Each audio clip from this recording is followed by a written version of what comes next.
Well, I think the results are mixed. We have in East Haven where the priest videotaped the incident and there was arrest, prosecution. Ultimately, there was a prosecution of the responsible people. We have in Norwich a gentleman who videotaped an incident, an encounter with the police. Nothing happened after he complained.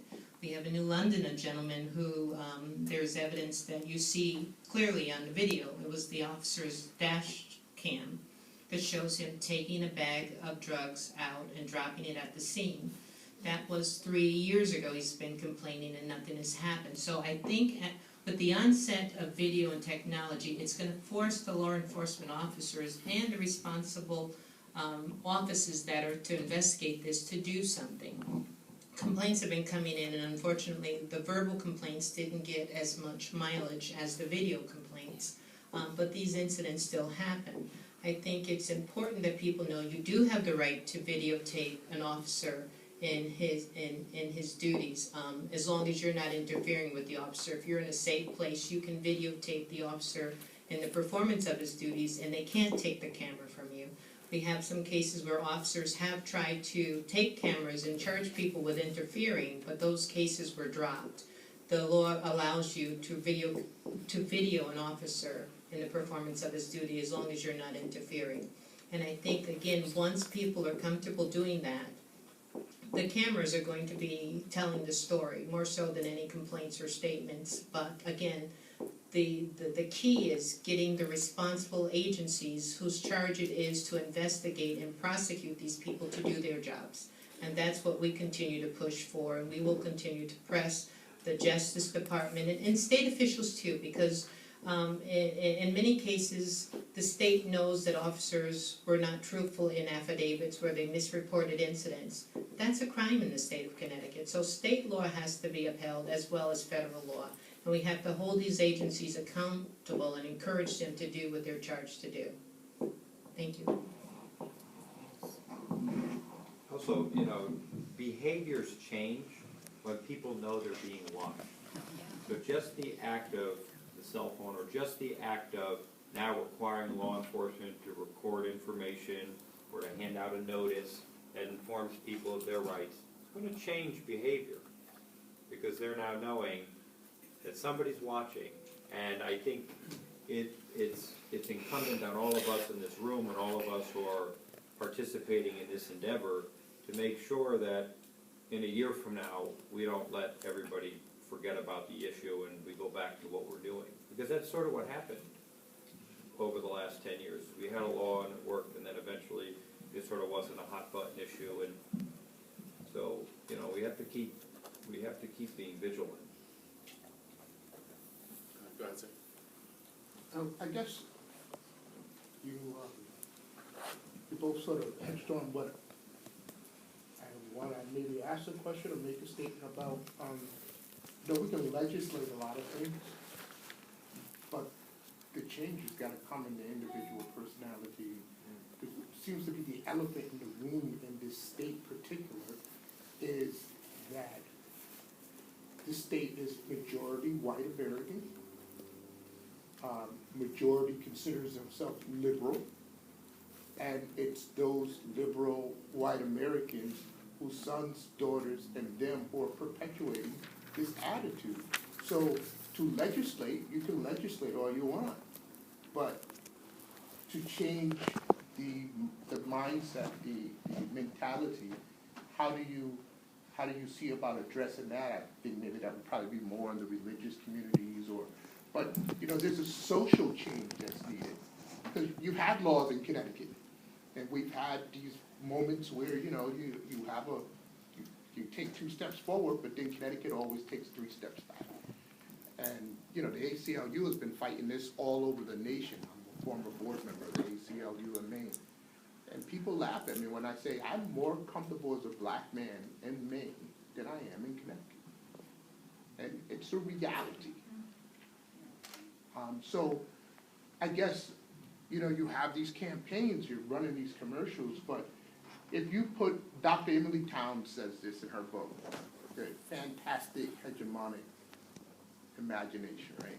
If you put white America where they already feel threatened because the complexion of America is changing, they're gonna fight back. How do you get them to come forward? How do you get more white Americans into these rooms to have open discourse and dialogue, civil dialogue about this? You know, this fear factor is something that's being indoctrinated through our media, through everything which we know. These stereotypes are played out, more and more in television and music and so on and so forth. So how do we address that? Because you can legislate everything you want to legislate. The one lady said about people immigrating into this nation, and I smiled. This nation is everybody's immigrants. Everyone is immigrants. And everyone's actually illegal immigrants, because I don't remember none of the native tribes inviting any of these people. So how do we get a real open dialogue, you know, where people are not feeling threatened, but are feeling like maybe we should start discourse, maybe we should bring about real social change? I absolutely agree with you, and I think you're more eloquent than I am.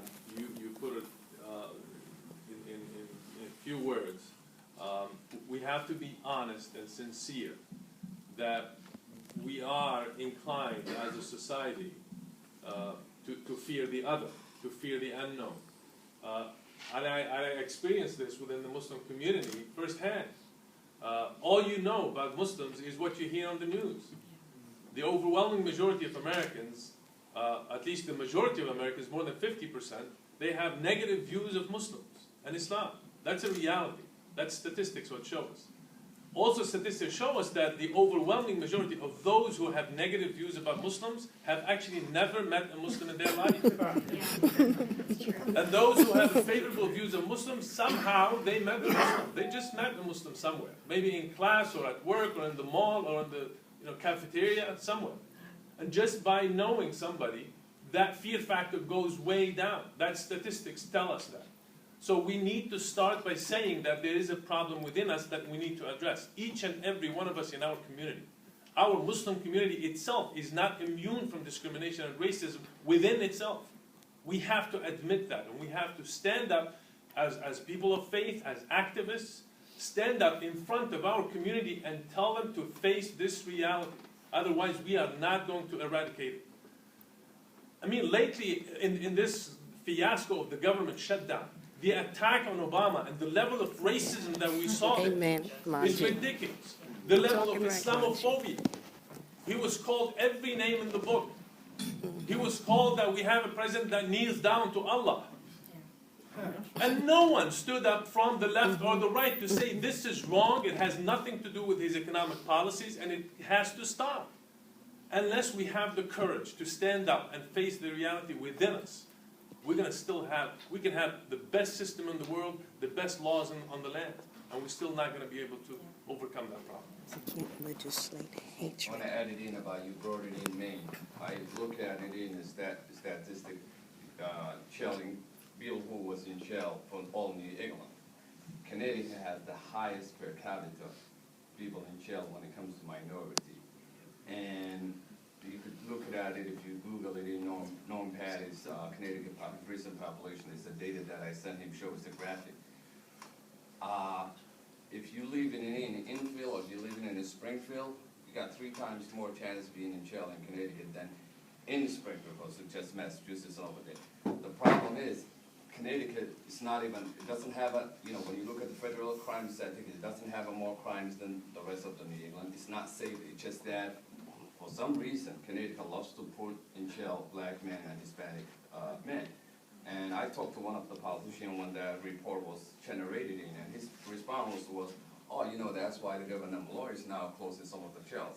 Well, the fact is the only reason why they're closing jails is because the budget was so bad. It wasn't like that all of a sudden. They said that was the only reason, was the budget problem. And if you look at it in, Michelle Alexander, who wrote the New Jim Crow, who came into Harvard speaking, and I spoke to her after she talked, and I told her about the data, and it's just mind-boggling. I mean, New England, Connecticut has the highest per capita, and it's not even close. I mean,